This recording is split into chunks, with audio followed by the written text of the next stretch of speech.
Penyanyi Raisa Andriana ternyata pernah membuat band bersama anak sulung ADMS, Kevin Aprilio.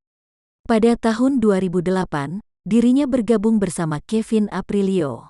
Namun, pada tahun yang sama, ia memutuskan untuk hengkang. Alasan dirinya memutuskan hengkang dari band tersebut lantaran tak cocok dengan genre yang telah berubah. Awalnya, ia membuat band yang terdirinya oleh dirinya dan Kevin Aprilio.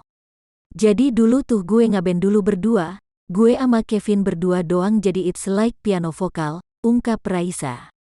Raisa memiliki basic menyanyikan lagu genre ballad. Pada saat itu, ia merasa cocok hanya berkolaborasi dengan Kevin Aprilio. Kemudian, ia dan Kevin mulai membuat lagu-lagu baru hingga melakukan rekaman. Namun, entah mengapa dirinya merasa banyak disalahkan oleh pihak label. Kan karena mungkin kita nggak instan sukses, atau kalau nggak kita kasih ke label, oh masih kurang ini, ungkap Raisa. Sehingga, Raisa merasa dirinya lebih banyak disalahkan soal pembuatan lagu yang tak bisa masuk ke pasaran. Kemudian, ia mulai merasa tidak nyaman dengan adanya hal tersebut.